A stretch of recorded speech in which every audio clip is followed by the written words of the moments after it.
2024 ഞാൻ നിങ്ങളോട് പറഞ്ഞു, ഈ വർഷം നിങ്ങളുടെ വീടിൻ്റെ മധ്യഭാഗത്ത് നിങ്ങളൊരു റെഡ് കളറിലുള്ളൊരു മാറ്റ് ഇടണം.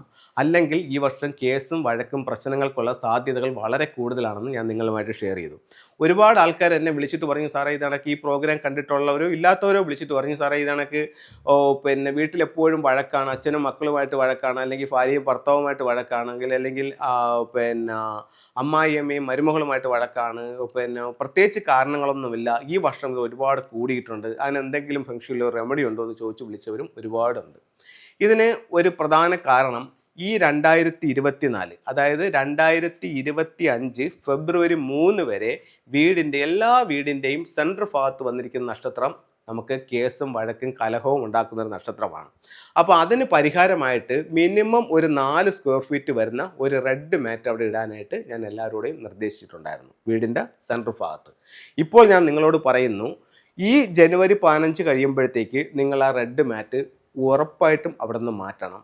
ഇത് നിങ്ങൾ ഫെങ്ഷു ഫോളോ ചെയ്യുന്ന ആൾക്കാരുണ്ട്, നിങ്ങളുടെ ബന്ധുക്കളൊക്കെ ഉണ്ടെന്നുണ്ടെങ്കിൽ ഈ വീഡിയോ കാണുന്നവർക്ക്, അവർ ഒരുപക്ഷെ കണ്ടില്ലെങ്കിൽ അവർക്കൊന്ന് ഷെയർ ചെയ്ത് കൊടുക്കണം, അല്ലെങ്കിൽ മറ്റുള്ളവർക്കൊന്ന് ഷെയർ ചെയ്ത് കൊടുക്കണം. എന്തുകൊണ്ടെന്ന് വെച്ച് കഴിഞ്ഞാൽ ഈ റെഡ് മാറ്റ് ഇനി അവിടെ കിടന്നു കഴിഞ്ഞാൽ, അതായത് 2025 ഫെബ്രുവരി 15 മുതൽ ഒരു വർഷത്തേക്ക് റെഡ് മാറ്റ് അവിടെ കിടന്നു കഴിഞ്ഞാൽ അവിടെ ആരോഗ്യ സംബന്ധമായിട്ടുള്ള പ്രശ്നങ്ങൾ അവരെ പിടികൂടാനുള്ള സാധ്യത ഫെങ്ഷു പ്രകാരം വളരെ വളരെ വളരെ കൂടുതലാണ്. അതുകൊണ്ട് ഒരു കാരണവശാലും 2025 വീടിൻ്റെ സെൻട്രൽ ഭാഗത്തോ ഓഫീസിൻ്റെ സെൻട്രൽ ഭാഗത്തോ ഒന്നും റെഡ് കളർ ഉപയോഗിക്കാനായിട്ട് പാടില്ല. അങ്ങത്തരത്തിൽ ഉപയോഗിച്ചു കഴിഞ്ഞാൽ ആരോഗ്യ പ്രശ്നം കൂടും. ഇവിടെ റെഡ് കളറിന് മാത്രവുമല്ല, ഇവിടെ പ്ലാന്റ് വെക്കാൻ പാടില്ല, അതുപോലെ തന്നെ യെല്ലോ, ബ്രൗൺ എന്നീ നിറങ്ങൾ പാടില്ല, റെഡ്, ഓറഞ്ച്, പിങ്ക് എന്നീ നിറങ്ങളും പാടില്ല. അപ്പോൾ ഞാൻ കഴിഞ്ഞ വർഷം എല്ലാവരോടും നിർദ്ദേശിച്ചത് നിങ്ങൾ റെഡ് മാറ്റ് ഇടാനാണ് നിർദ്ദേശിച്ചത്. അപ്പോൾ ഉറപ്പായിട്ടും നിങ്ങളത് അവിടെ നിന്നും മാറ്റേണ്ടതാണ്.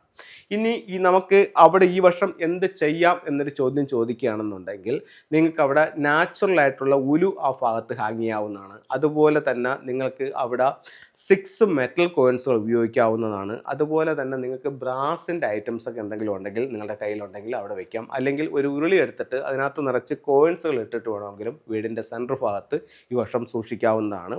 ഇനി നമുക്ക് ഫെങ്ഷുയിലെ ചില ടൂൾസുകളിലേക്ക് പോകാം.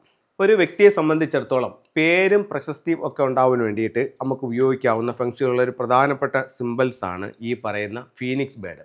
ഇത് ഒരു ഫീനിക്സ് ബേർഡാണ്, ഇത് മറ്റൊരു ഫീനിക്സ് ബേർഡാണ്. ഇത് രണ്ടും ഫീനിക്സ് ബേർഡ് തന്നെയാണ്. ഇതിൽ നമുക്ക് ഇഷ്ടപ്പെട്ടതോ അല്ലെങ്കിൽ നിങ്ങൾക്ക് ഏതാണോ കിട്ടുന്നത് അതനുസരിച്ചിട്ടുള്ള സാധനം നിങ്ങൾക്ക് സ്വീകരണ മുറിയുടെ സൗത്തിൽ വെക്കാവുന്നതാണ്. ഇതിൽ ശ്രദ്ധിക്കേണ്ട ഒരു കാര്യം എന്ന് പറഞ്ഞാൽ, ഫീനിക്സ് ബേർഡിൻ്റെ ഈ ഒരു ചുണ്ട് മെയിൻ ഡോറിലേക്ക് പോകുന്ന രീതിയിൽ വരാൻ പാടില്ല, എപ്പോഴും ഉള്ളിലോട്ട് നോക്കിയിരിക്കണം.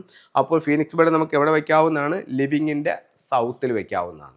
അതുപോലെ നമുക്ക് അവിടെ വയ്ക്കാവുന്ന മറ്റൊരു ടൂൾ എന്ന് പറയുന്നത് വിക്ടറി ഹോഴ്സ് ആണ്. ഇതൊരു ചെറിയ വിക്ടറി ഹോഴ്സ് ആണ്. ഇതിൻ്റെ തന്നെ പല വലുപ്പത്തിലുള്ള പല വിലയ്ക്കുള്ള വിക്ടറി ഹോഴ്സ് കിട്ടുന്നുണ്ട്. അപ്പോൾ ഈ 2 കാലുകൾ ഇങ്ങനെ ഉയർത്തി നിൽക്കുന്ന ഒരു കുതിരയുടെ സ്റ്റാച്ചു നിങ്ങളുടെ ലിവിങ് റൂമിൻ്റെയോ ഡൈനിങ് ഹാളിൻ്റെയോ സൗത്ത് വാളിൽ വെക്കുകയാണെന്നുണ്ടെങ്കിൽ നിങ്ങളുടെ ചെയ്യുന്ന പ്രവൃത്തിക്ക് നിങ്ങൾക്ക് പേരും പ്രശസ്തിയും വിജയം ഉണ്ടാക്കി തരാനായിട്ട് നല്ലൊരു ടൂളായിട്ട് ഫെങ്ഷുയിൽ കണക്കാക്കുന്നുണ്ട്. ഇനി മറ്റൊരു ടൂള്, നിങ്ങളുടെ ലിവിങ് റൂമിൻ്റെ സൗത്ത് ഈസ്റ്റ് ഭാഗത്ത് ഇത്തരത്തിലുള്ള ഒരു അരോന വെക്കുകയാണെങ്കിൽ സാമ്പത്തികമായി നേട്ടമുണ്ടാവും. ഇതേ അരോന തന്നെ നിങ്ങൾക്ക് ലിവിങ് റൂമിൻ്റെ നോർത്തിൽ വെക്കുകയാണെങ്കിൽ തൊഴിൽപരമായിട്ടുള്ള അഭിവൃദ്ധിയും ഉണ്ടാവും. അപ്പോൾ എല്ലാവർക്കും നല്ലൊരു 2025 ആശംസിച്ചുകൊണ്ട് നിർത്തുന്നു. നന്ദി, നമസ്കാരം.